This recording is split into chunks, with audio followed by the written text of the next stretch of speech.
Fala galera, sejam muito bem-vindos a mais um vídeo do meu canal. Eu me chamo João Pedro e eu falo sobre investimentos. Hoje eu vou contar para vocês algo que tem tomado noticiário nas últimas semanas, que é a queda dos fundos imobiliários. IFIX e os demais fundos imobiliários sangrando na bolsa. E hoje eu vou te explicar o principal motivo para isso estar acontecendo e você acalmar os seus ânimos. Então fica ligado e confira o vídeo até o final. Então, pessoal, antes de tudo, a gente precisa entender um negócio. Quando você vai colocar um preço justo para investir num ativo de risco, você sempre tem que comparar o retorno que ele está te oferecendo com um investimento mais seguro e mais fácil para você entender se vale a pena ou não investir naquele ativo de risco. Bom, como fundos imobiliários são ativos de renda variável, quando a gente vai comparar eles com um investimento mais seguro e mais fácil, o ideal é a gente comparar com algum investimento de renda fixa. Nesse caso, a gente vai usar o Tesouro IPCA de longo prazo. E por que o Tesouro IPCA, João? Porque os fundos imobiliários normalmente têm os seus contratos indexados a índices inflacionários, como por exemplo o IPCA ou o IGPM. Se você já alugou ou alugou para alguém, por exemplo, um apartamento, um terreno na sua vida, você deve saber que normalmente você, dentro do contrato, coloca um índice de reajuste do aluguel anual. É a mesma coisa que os fundos imobiliários e é exatamente por isso que a gente compara com o Tesouro IPCA e não com o Tesouro Selic ou o Tesouro pré-fixado, certo? Se a gente for olhar uns dados recentes, a gente vai ver que o Tesouro IPCA de 2055, que seria o de longo prazo, ele está pagando algo hoje em torno de IPCA mais 4%, na média. Portanto, se a renda fixa, o Tesouro IPCA, que tem a garantia do Tesouro Nacional, que é o governo, quem tem a garantia e a capacidade de imprimir dinheiro, está te pagando IPCA mais 4%, não faz sentido você investir em qualquer ativo que te ofereça riscos que te pague IPCA mais 4% ou menos do que isso, certo? E não para por aí. Para você ver se vale realmente a pena investir em qualquer ativo de risco, no caso fundos imobiliários, você não precisa somente que ele te pague, por exemplo, IPCA mais 4,1%. É necessário que exista um prêmio maior em cima para fazer sentido você arriscar o seu dinheiro, fruto do seu trabalho duro, num investimento de maior risco para você ter um retorno maior, correto? Senão não faz sentido.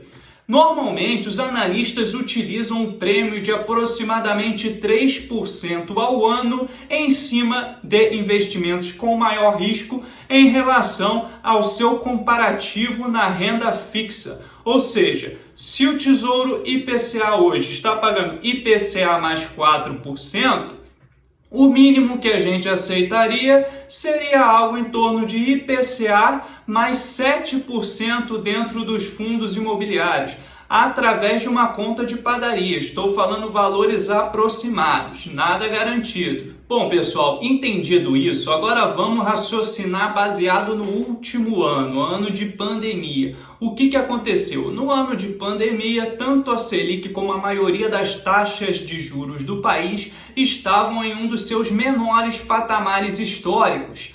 Portanto, quando os analistas eles iam comparar o retorno da renda fixa com a renda variável, nesse caso Tesouro IPCA com fundos imobiliários, serve também para ações, o que aconteceu? Os fundos imobiliários, por menor que fosse o rendimento deles, eles ainda estavam pagando muito melhor do que a renda fixa, porque a renda fixa, a Selic chegou a bater 2% ao ano. Então, se um fundo imobiliário estava pagando 5% ao ano, que não é nada tão alto assim, o que acontecia? Ainda assim valia a pena investir nele porque ele estava rendendo muito mais.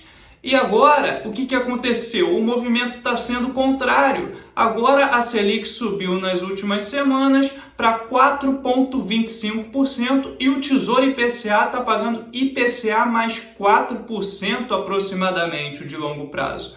E, além disso, o IPCA também já atingiu valores superiores a 8% ao ano. Então, através novamente de uma conta de padaria, se você for calcular o rendimento hoje do Tesouro IPCA de 2055, IPCA mais 4%, quanto que dá 8 mais 4?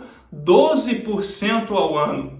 Ou seja, se você tem um investimento super seguro com a garantia do Tesouro Nacional, que te paga cerca de 12% ao ano, para você tomar risco no seu dinheiro, você precisaria ter um retorno um pouco superior a esse, que já seria algo meio extraordinário. Se a gente colocasse aquela taxa que eu falei de 3% ao ano, a gente chega mais ou menos em 15% ao ano para valer a pena arriscar o dinheiro. E é exatamente por isso que os fundos imobiliários estão registrando essas quedas acentuadas. Porque a régua subiu muito, ou seja, agora para valer a pena você tomar risco com seu investimento, ele tem que te pagar aproximadamente, a partir da conta que a gente fez, 15% ao ano. Isso é um rendimento astronômico em relação ao que a gente tem na média dos fundos imobiliários.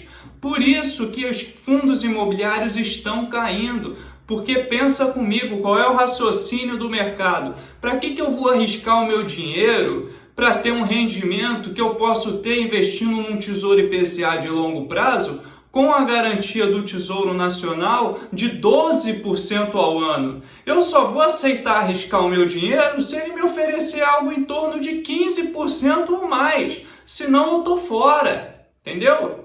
E agora vamos para a parte final do raciocínio. Seguinte, pessoal, como é que eu faço para conseguir surfar essa onda junto com o mercado, ainda investindo em fundos imobiliários?